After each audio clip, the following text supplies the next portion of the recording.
Livro Escutemos os Mortos. De Gabriel Delany G. Bournickel, 1923. Capítulo 13. Juntemos os fatos.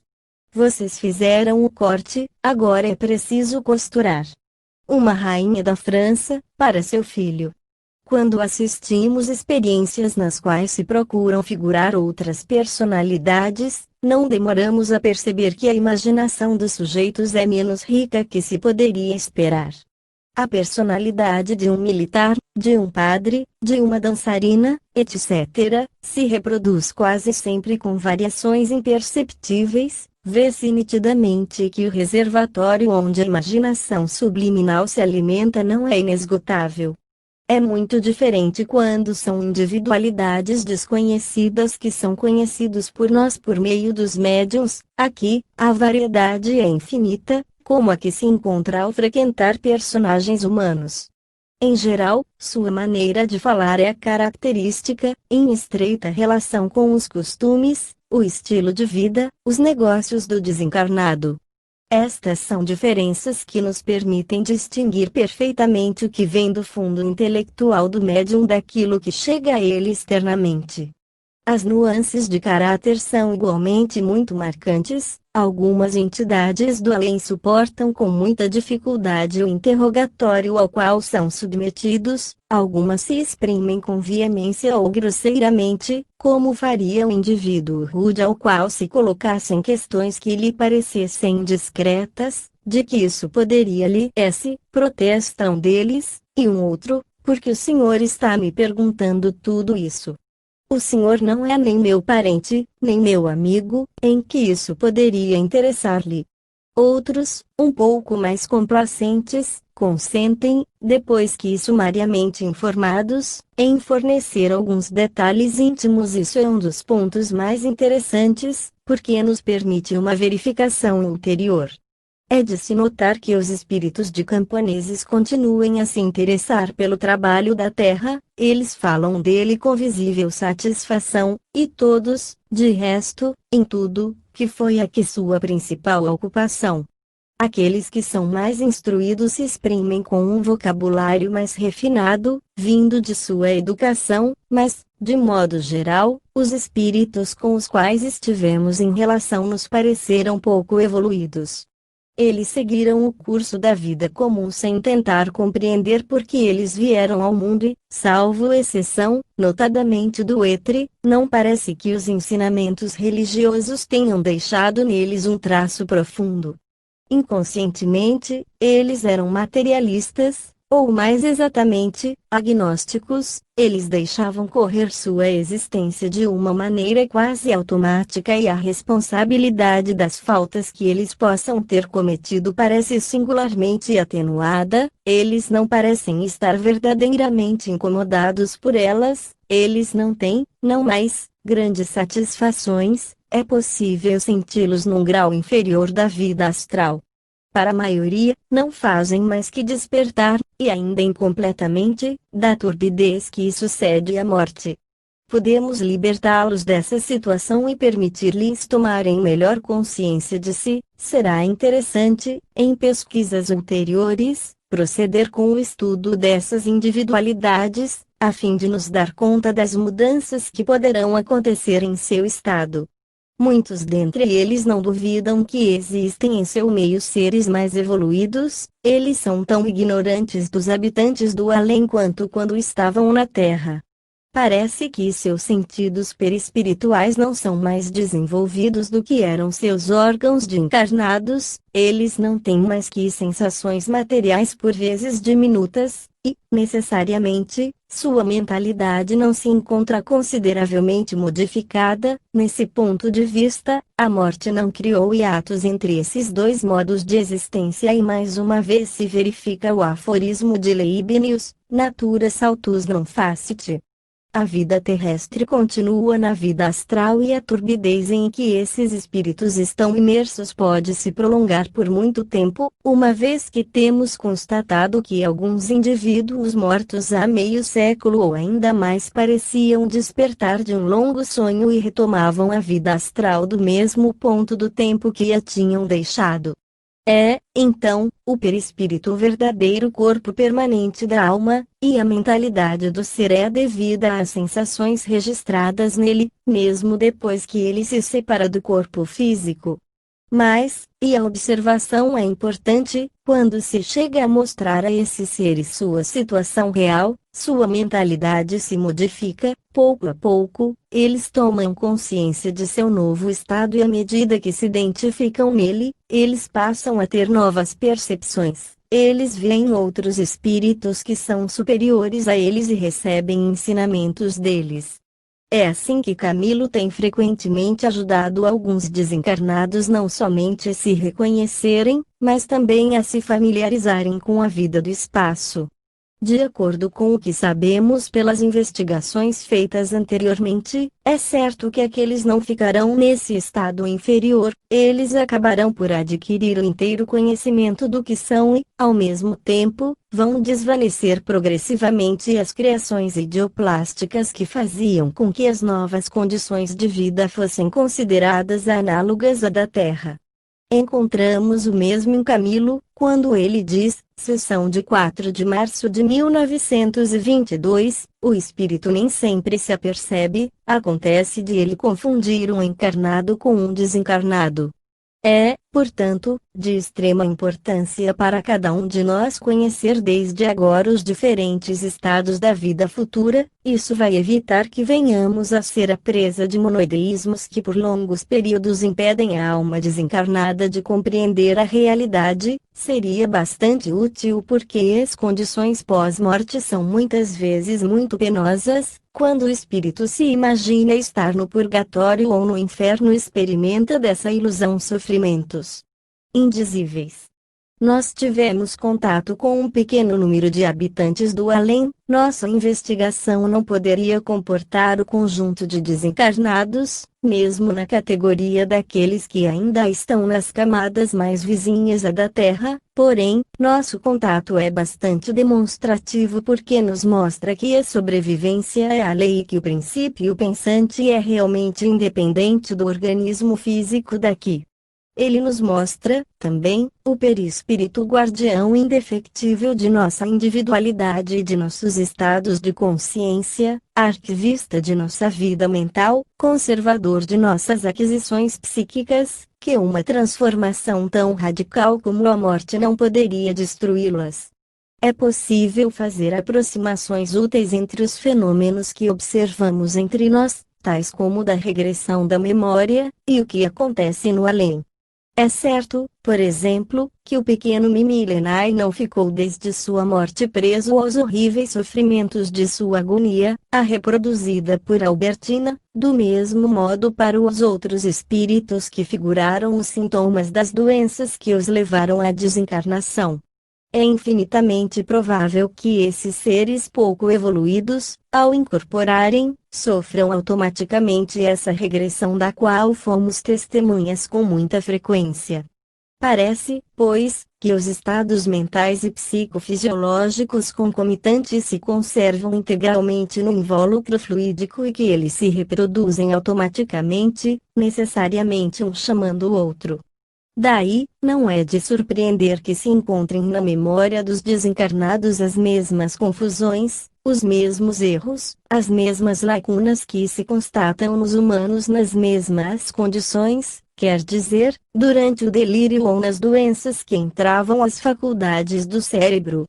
Independentemente dessas causas psicológicas, é preciso notar que nossas relações com os desencarnados, tal como diversas vezes apontamos, se complicam pela dificuldade que o espírito experimenta ao servir-se de um organismo que lhe é totalmente estranho. Já na Terra, temos muitas vezes a experiência de que é bastante difícil fazer-se compreender por meio do telefone de um correspondente cujo posto receptor está em más condições. Repete-se a mesma palavra com uma impaciência crescente, sempre chega deformada a outra extremidade do fio. Essas damas do PTT poderiam falar disso voluntariamente. Não sejamos, pois, demasiado exigente supondo que as relações devam estabelecer-se entre dois postos cuja afinação é tão difícil de realizar, a corrente fluídica que as liga nem sempre pode se dar na mesma intensidade, nem a vibração perispiritual em sincronismo constante com o receptor mediúnico.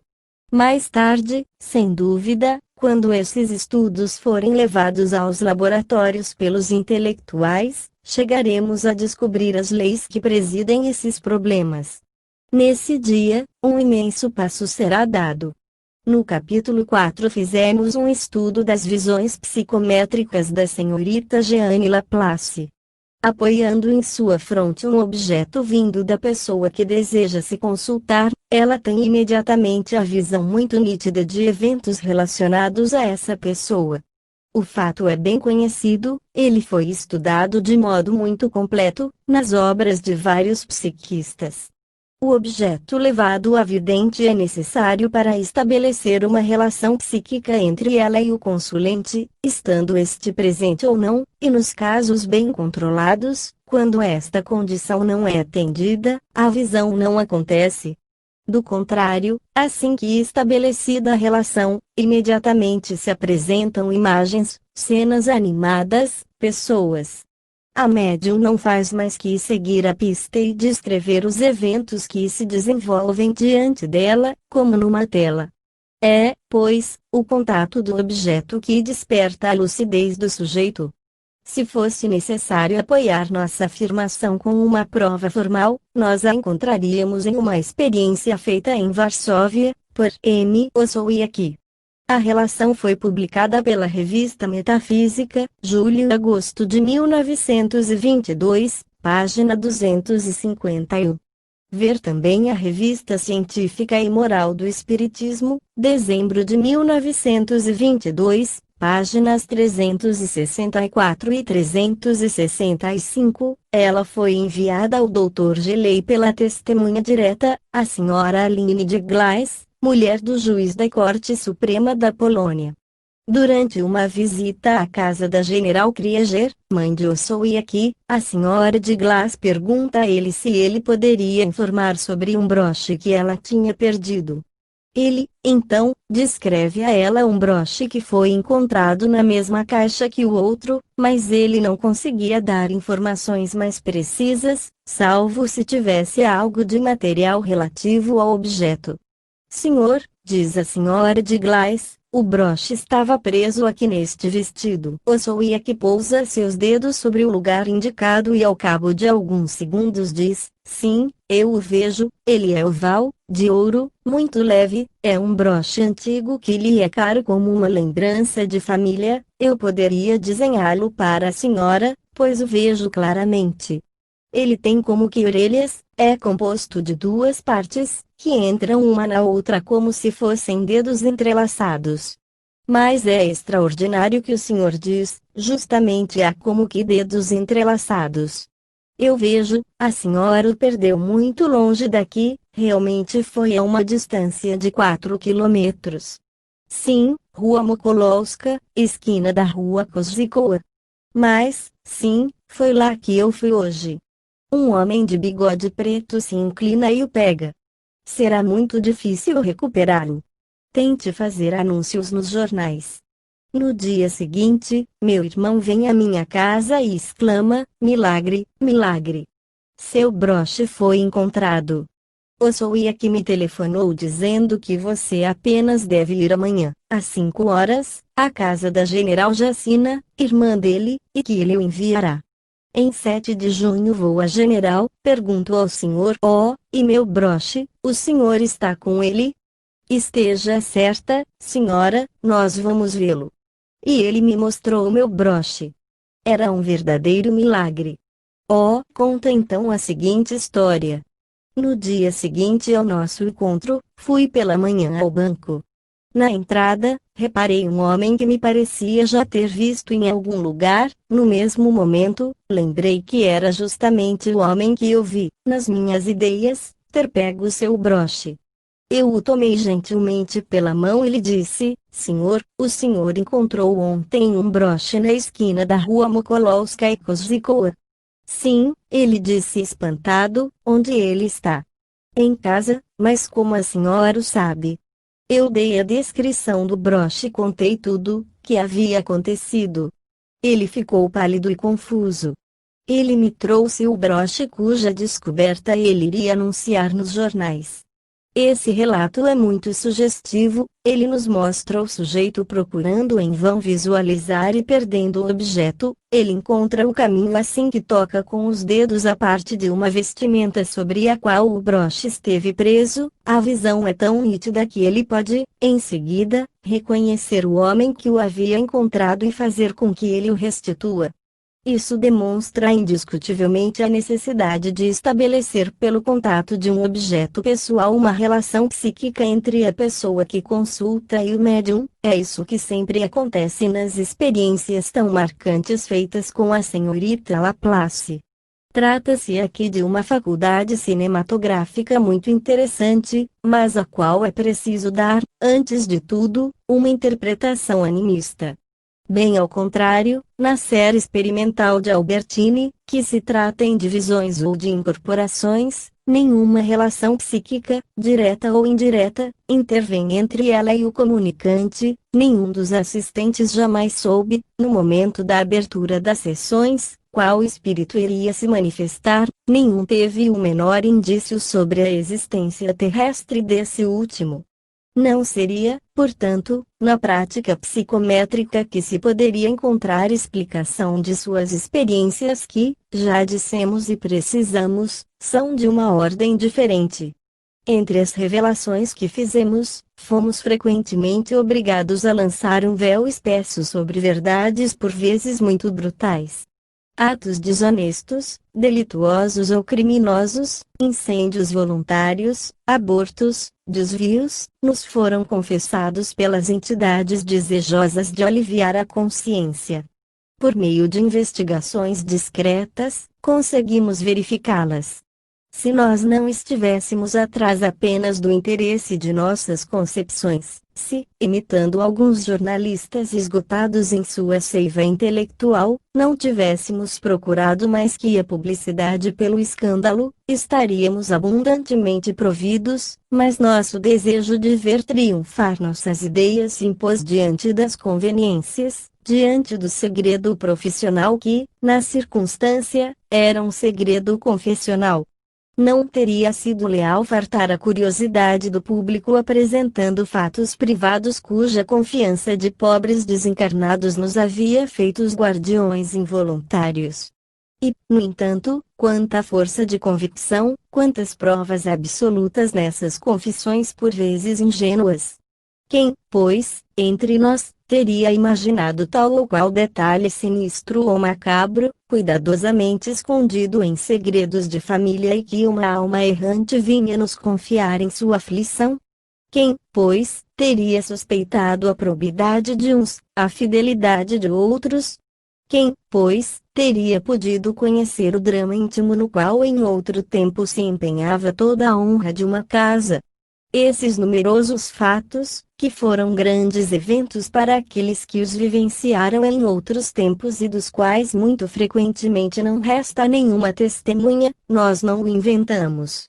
Ainda que se desse à criptestesia toda a amplitude, toda a extensão que se desejasse, seria impossível conhecê-los. E se o professor Richard tivesse escutado diretamente o relato deles, ao invés de dizer, a prova da vida após a morte não está dada, mas apresso-me a acrescentar que estamos muito perto dela, Tratado de Metafísica, página 778, nós teríamos a certeza de que ele teria fielmente declarado, a prova da vida após a morte é, de agora em diante, um fato confiável.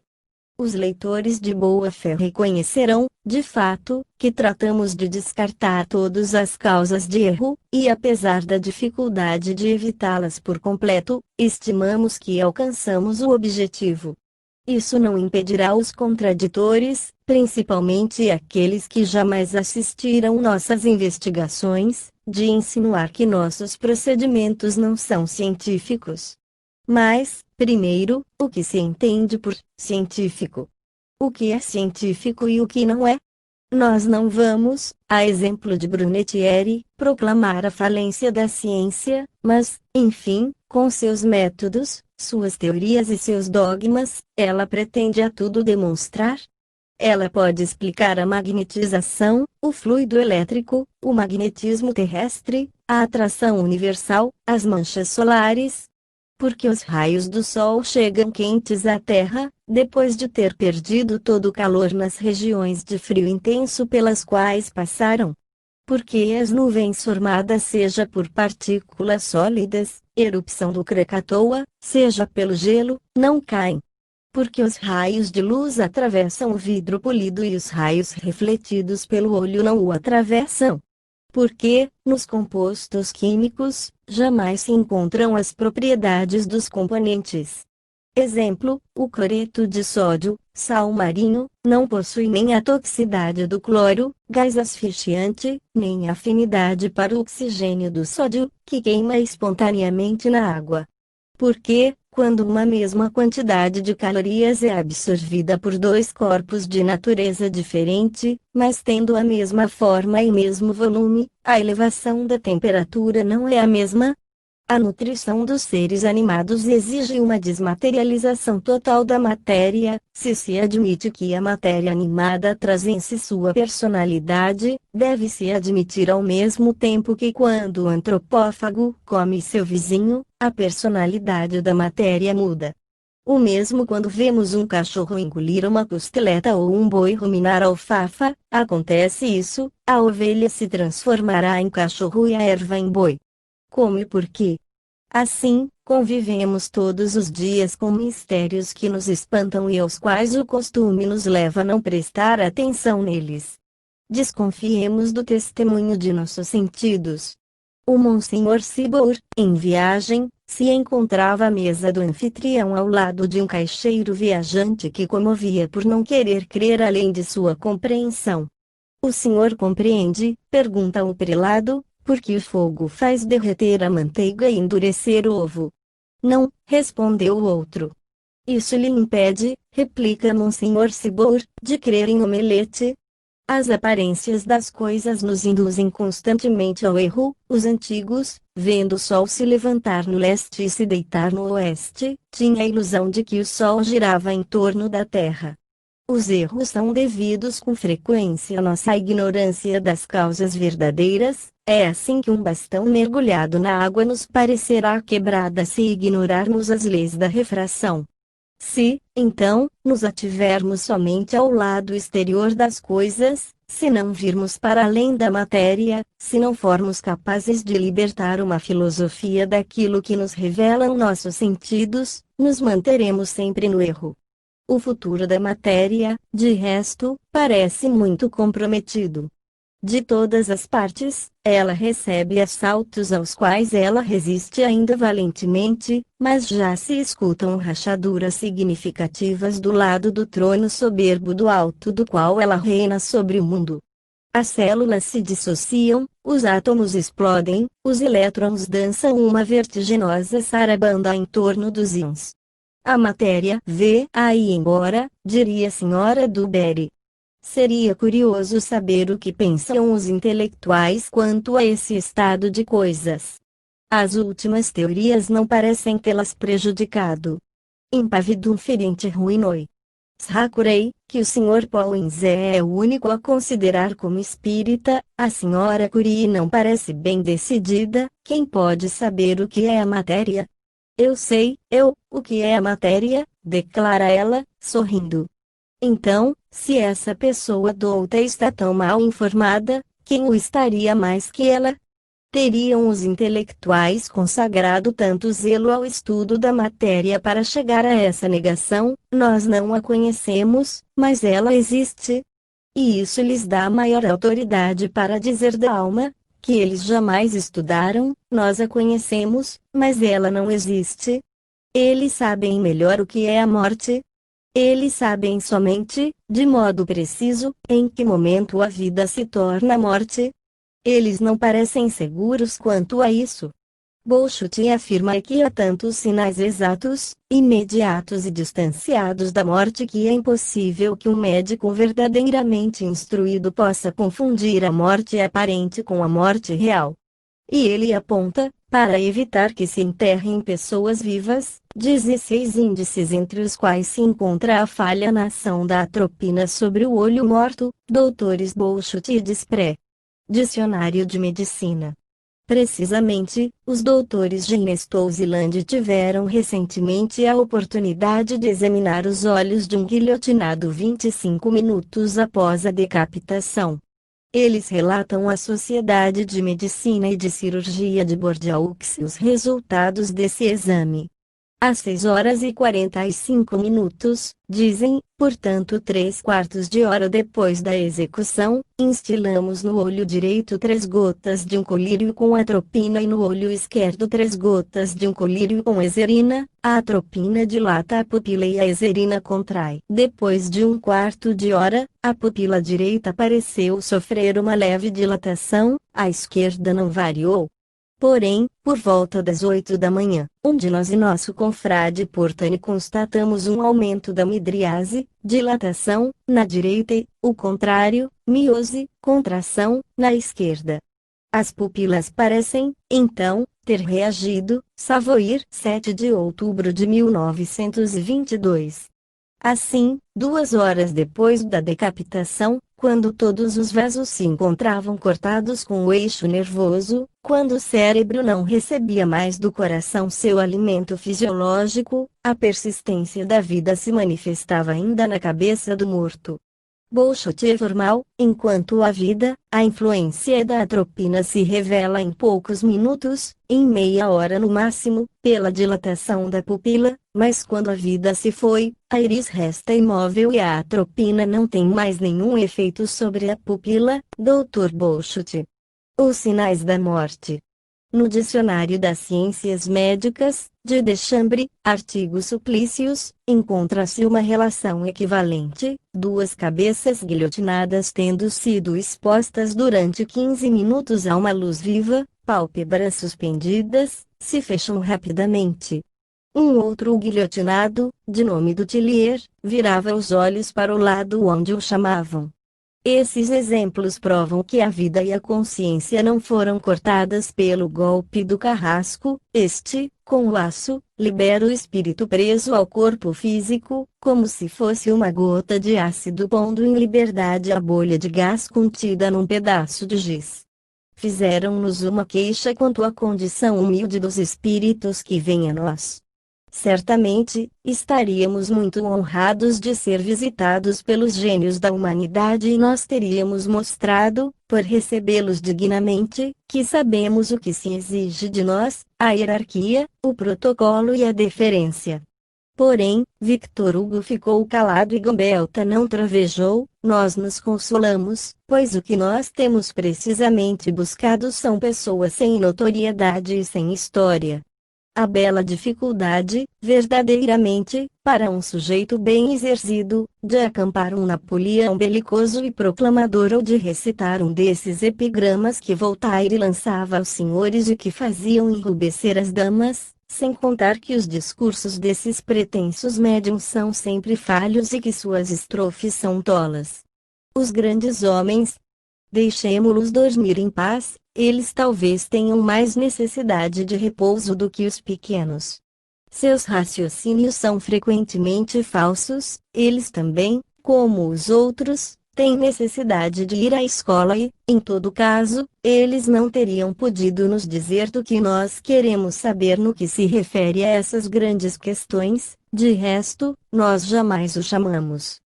Nossas concepções ampliaram, graças a essa psicologia experimental que nos leva progressivamente à descoberta da alma, à constatação de sua existência, de sua persistência e de sua sobrevivência. Por ela, conhecemos a lei moral que tudo rege.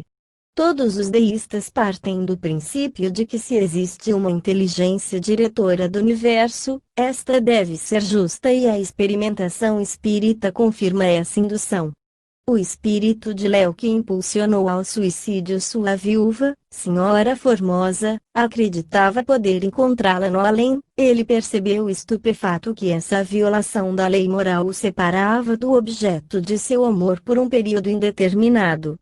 Eis uma confirmação experimental que, juntando-se a várias outras, nos forneceu uma prova de que a justiça imanente não é uma palavra vã, mas uma realidade efetiva e que todo ato moral comporta uma sanção inevitável. Conclusão.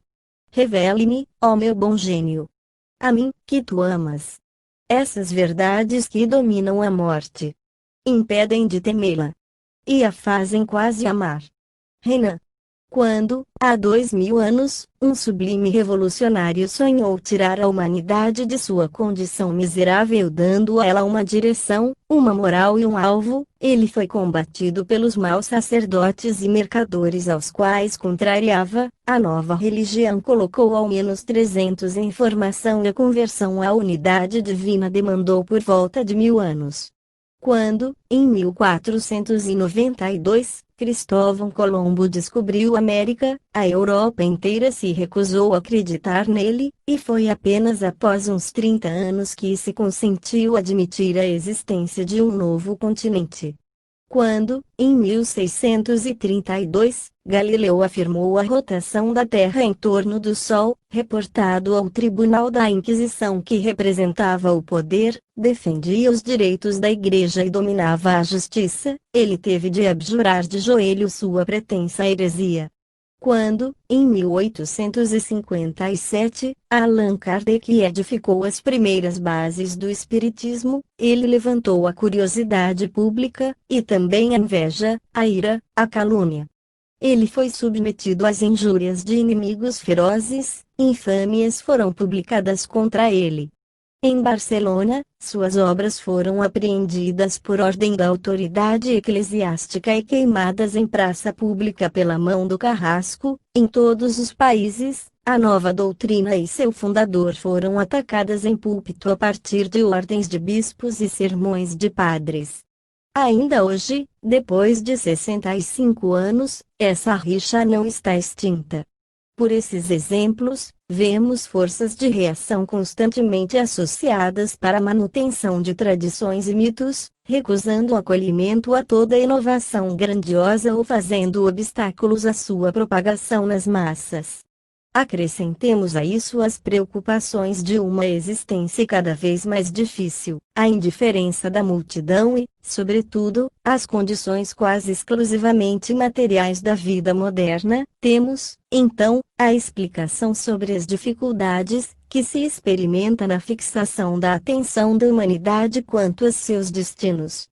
A satisfação dos prazeres grosseiros tornou-se uma necessidade para o homem, a ausência de sentimentos delicados se manifesta no teatro, nos espetáculos imorais que quanto mais falam exclusivamente seus sentidos, mais atraem sua atenção. A indigência de produções do cinema acabou por esgotar toda tentativa intelectual. Quanto à literatura, os excessos nos quais ela caiu obrigaram a riscar de seus quadros um comandante da Legião de Honra após a publicação de um livro pornográfico. Não tendo a guerra nos levado ao renascimento do pensamento esperado por alguns entusiastas, chegamos a um período de decadência, a uma falência mental que parece não ter fim. É assim, diz Gonzaga e Truque, que depois de ter povoado o universo de deuses pueris e dobrado os seres de essências misteriosas, os homens se inclinaram novamente diante do mistério inicial e declararam que nada podem descobrir sobre ele. Eles viram morrer os imortais, eles escutaram a agitação dos templos que caíram com Roma, eles sabem, animados por algumas ilusões, eles fizeram morrer um crucificado. Eles observam o mundo que se estende diante deles, impenetrável e mudo. E cheios do silêncio de novas agonias, eles escutam o batimento de seu sangue, enquanto a morte os recolhe, para fazê-los dormir no desconhecido. Gonzaga e Truque, Revista da Semana, 27 de janeiro de 1922. Essa passividade inconsciente que muito se parece com o fatalismo oriental tolo é obra do materialismo. Julgando inútil submeter a um exame mais sério o problema do ser e de seu destino, procura-se recentemente enterrá-lo na Sorbonne tomando a questão a partir de seu lado mais contestável, em condições tais que, se a experiência tivesse sido bem-sucedida, seria fácil dar ali uma interpretação materialista. É a isso que se chama esclarecer o povo. É hora de abordar o tema com sinceridade. Não encontraremos um pequeno espaço para instalar uma verdadeira ciência da alma sem ritos, sem dogmas e sem padres, uma psicologia integral cujo fim será demonstrar, longe dos rascunhos e sistemáticas, a existência de uma força inteligente e invisível atestada por nossas experiências, contestadas pela maior parte dos sábios, entrevista apenas por poucos. Se existe em algum lugar, diz Dr. Berthelot, uma inteligência tão superior à inteligência humana tal como esta é para a inteligência animal, é provável que se ela nos revelasse a verdade a um só tempo, nós não a compreenderíamos. Daniel Berthelot, A Psique e a Metafísica das Teorias de Einstein. Durante nossas investigações, essa inteligência se apresentou a nós, não transcendente como aquele a que se refere o Sr. Berthelot, não super-humana, mas, ao contrário, muito terra-terra, impressa de nossa mentalidade, de nossas paixões, de nossas preocupações mesquinhas, e é isso que nos permite compreendê-la. Ela nos deu a certeza de uma vida que continua na eternidade sem o recurso do corpo físico, ela nos mostrou que havia, exterior à humanidade terrestre, uma atividade mental que a envolve por todos os lados, que sofre suas dores, a inspira com seus conhecimentos, provoca grandes descobertas por meio da intuição. É a convicção de sua existência que nos permite afirmar aquilo que a psicofisiologia se obriga a considerar como absurdo. O pensamento pode subsistir sem sistema nervoso. Se essa declaração baseada sobre múltiplas provas leva a refletir, apesar de um pequeno número de incrédulos, se ela os faz compreender que uma boa experiência vale mais que uma engenhosidade do cérebro, fosse este o de Newton, se ela dá a eles o desejo de buscar por si mesmos, nós não teríamos perdido nosso tempo e diremos com Apsáfofe. Sobre o declínio de minha vida, eu por vezes me pergunto se fiz bem em consagrar tanto tempo, tanto trabalho e dinheiro estudando e expondo esses fenômenos. Eu não tomei o caminho errado? Eu persegui uma ilusão? Mas creio sempre ouvir a mesma resposta: o homem não poderia encontrar emprego mais elevado de sua vida senão na busca por provar a natureza superior do ser humano convocado a um destino muito mais sublime que a existência terrestre. Eu não posso, então, me arrepender de, por tantos anos, ter devotado à busca desse objetivo por vias incomuns que a ciência ortodoxa qualifica ilusórias, mas que eu sei que são mais infalíveis do que essa ciência. Se eu consegui, de minha parte, levar, ainda que uma só pedra à construção do templo do Espírito que a humanidade, fiel à sua voz interior, edifica através dos séculos com tanta dificuldade, essa será para mim a única e a maior recompensa que eu pudesse aspirar. Apsáfofe. Prefácio de Animismo e Espiritismo. Nós fomos levados a admitir que o espírito conserva uma lembrança mais ou menos precisa dos eventos de sua vida e que ele os leva consigo para o túmulo. É isso que Virgílio exprimiu em um verso cadenciado, de uma majestade simples, impregnado de um sopro poético. Et dulcis moriens reminiscitur Argus, morrendo, recorda a doce Argus. Nossa imaginação evoca o jovem guerreiro caído em campo de honra, revendo, nesse minuto supremo, nos últimos clarões do dia e da vida, a doce cidade de sua infância. Ele revê em um quadro panorâmico a casa onde ele nasceu, os campos onde ele passeou, a mão que o embalava nos braços e que, agora idosa, não terá sequer o consolo de poder chorar sobre seu túmulo. Ele revê a noiva que escolheu para compartilhar a vida e que o esperará em vão. As sombras caem mais altas do alto das montanhas, e enquanto a noite faz sentir sobre ela seu manto sepulcral, o jovem herói dá seu último suspiro, com o amargo arrependimento de ter vivido tão pouco. Quando despertará, mais tarde, no silêncio majestoso do infinito, não tardará a constatar que, longe de ser remetido ao nada, ele se encontra, ao contrário, na luz e na vida. Ele verá ao seu redor figuras amigas, rostos esquecidos que lhe sorrirão e que guiarão seus primeiros passos nessa nova existência da qual ele estava desabituado.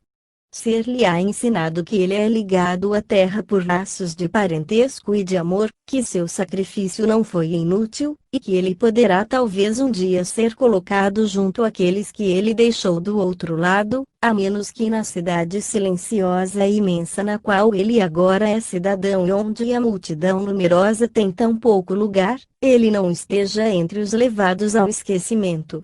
Ele procurará comunicar-se com os seus, ele desejará rever sua mãe, falar de sua noiva, dar-lhe a certeza de que ele não está morto senão na aparência, levar-lhe a consolação e a esperança, fazer-lhe compreender que ele emigrou na grande colônia dos extraterrestres onde cada um pratica a solidariedade como um dever. Essas almas não nos são estranhas. Nós a conhecemos ou nós a conheceremos um dia, elas pertencem à nossa humanidade e elas não dormem o último sono. Elas estão não na morte eterna, mas na vida eterna que elas perseguiram e conquistaram numa atividade incessante, durante essa peregrinação sem fim, que é nosso destino comum. Essas são irmãs mais velhas que se inclinam sobre nós e nos sustentam durante a prova. Apesar da obscuridade que ainda o envolve, tentamos penetrar nesse mundo misterioso e compreendê-lo em sua grandeza. Nós o perscrutamos, em nossas incansáveis investigações, para descobrir a verdade e chegarmos acima do senso comum da ignorância. Outros, depois de nós, continuarão nossa obra e dissiparão para sempre as últimas trevas que ainda envolvem esses vastos problemas. As revelações que nos foram feitas trazem em si provas definitivas, elas satisfazem nossa necessidade de justiça, elas nos fazem entrever nossos destinos supremos e nos mostram os elementos da vida. Que não se pense que se trata de um sistema forjado por nossa imaginação, as palavras que trazemos em relatos são vindas do mundo exterior e todos podem compreendê-las.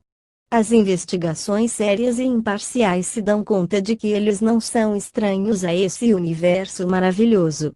Eles compararão, com um julgamento mais racional, as forças espirituais que estão ao nosso redor e apreciarão melhor sua potência. Longe de duvidar que a morte seja unicamente uma fonte de tristezas e agonias, eles não verão nela senão o esplendor e atividade da vida, eles terão uma concepção mais precisa do futuro onde ela os leva, para além desse túmulo após o qual começa um novo ciclo de existências para o espírito imortal. A beleza de nossa filosofia aparecerá para eles e, na medida que ela se impuser à sua razão com a evidência formal das constatações que organizamos para eles, eles se sentirão tão mais estreitamente ligados a ela. Existem, na mente das ciências, homens que nos combatem porque consideram falso nosso ponto de partida, baseado sobre a existência da alma. Uma vez que seu conhecimento é delimitado pela anatomia, pela psicologia, pelas propriedades dos corpos e suas combinações químicas, a questão da imortalidade lhes parece pueril, indigna de suas preocupações. Eles não veem no universo mais que dois elementos, a força e a matéria, no indivíduo, não mais que dois princípios, as moléculas e as células. Faz-se notar, na luta pelo triunfo de seu ideal materialista, nós os vemos associados às forças da Igreja que, tal como o abominável dia do incêndio de Barcelona, perseguem com uma ira tenaz o ideal espiritualista que não traz o selo do sacerdócio romano.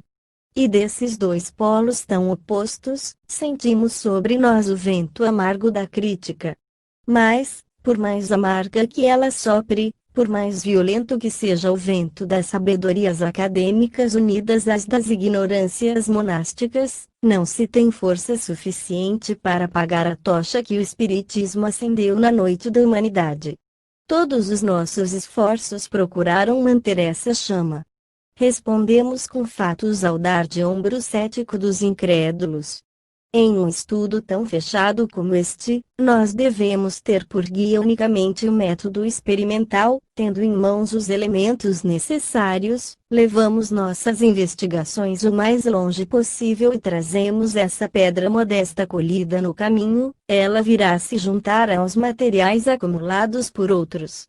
Ficamos tempo demais na ignorância de nosso futuro, tempo demais adormecidos em uma ilusão enganosa sobre nosso ser real, começamos, enfim, a entrever, se não completamente o que somos, ao menos o que nós não somos, e isso graças ao concurso desses desconhecidos, desses irmãos humildes cujo nome não será jamais inscrito nos arquivos da história, mas ficará sempre gravado na nossa grata memória. O leitor terá observado divergências sensíveis nas declarações de diferentes espíritos e mesmo nas feitas pelo mesmo espírito durante uma sessão. Longe de dissimulá-las, nós as relatamos, estimando que elas têm um valor instrutivo uma vez que mostram as oscilações inevitáveis do pensamento e perturbações da memória nos espíritos tal como nos homens. Estes são desculpáveis, pois ninguém é infalível, porque os desencarnados o seriam, dado que as dificuldades que eles experimentam para nos traduzir em seus sentimentos sejam incessantes e por vezes insuperáveis. Nós discutimos separadamente todas as partes desse dossiê, os fatos nos foram confirmados por peças oficiais e testemunhas autênticas, os episódios mais extraordinários, os segredos íntimos, os eventos impressionantes foram certificados por investigações severas. Nós constatamos que se um certo número de casos podem encontrar sua explicação mais simples no jogo do subconsciente, outros, ao contrário, escapam totalmente a essa hipótese. Começamos por analisar os casos que poderiam, a rigor, ser considerados como produções dessa faculdade paranormal, dita criptestésica. Nós demos a ela uma parte suficientemente grande para ter o direito de reivindicar como espíritas as outras manifestações que, de toda a evidência, não puderam ter sua formação, nem encontrar sua substância nos sentidos ou conhecimentos do preceptor ou dos assistentes.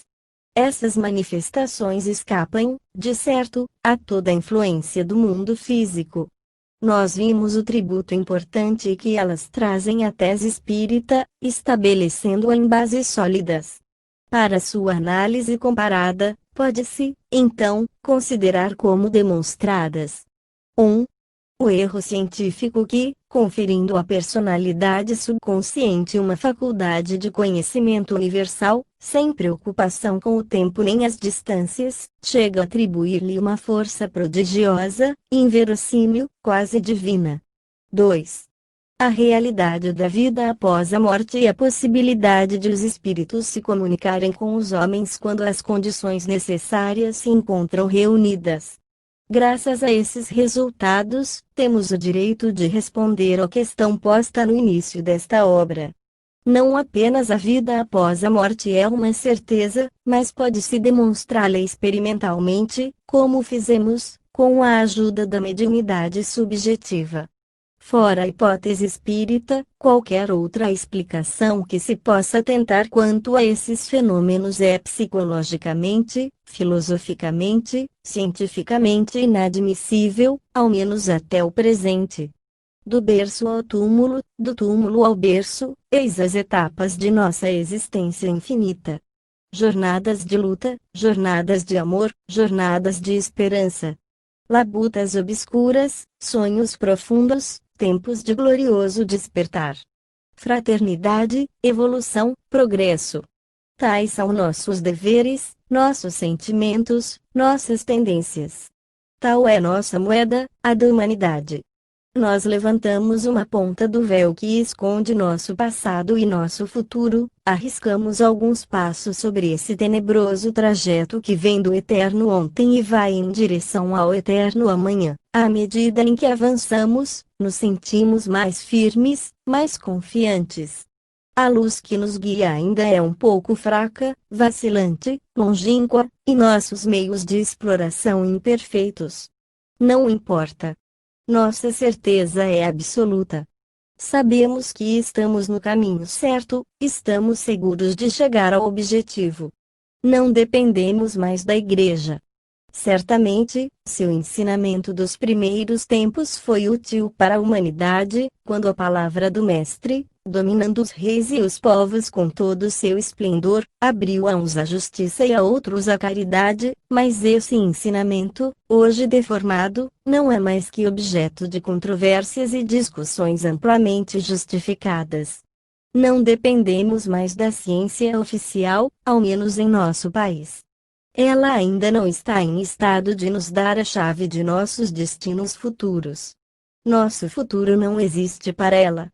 No máximo será ela nos dizer quanto tempo os micro-organismos levarão para acabar com nossos despojos em decomposição. Seus conhecimentos não vão mais longe. Glória, então, a esses visitantes benévolos, a esses humildes colaboradores que foram nossos únicos recursos.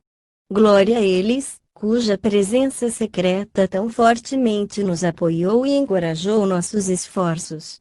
Glória a eles, glória a esses exumados do esquecimento que vêm de outra margem para nos esclarecer.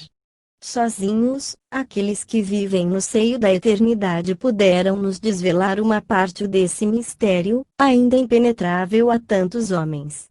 Não esqueçamos que sem sua benfazeja intervenção, sem essa bússola infalível que nos guia na noite perdida, na imensidão sem fim, nós inevitavelmente desviaríamos nossa rota. Se queremos conhecer o segredo de nosso destino, se queremos saber o que nos reserva o além, sobre essas margens inexploradas onde temos tantas ligações, se queremos ser informados quanto às condições de existência que nos esperam, se queremos saber o que somos, de onde viemos e para onde vamos, escutemos os desencarnados que nos falam, reunidos ao nosso redor, escutemos seus conselhos e seus encorajamentos, escutemos aqueles que nós conhecemos e amamos em tempos perdidos na distância dos séculos, escutemos aqueles que foram nossos amigos, nossos pais, nossos irmãos.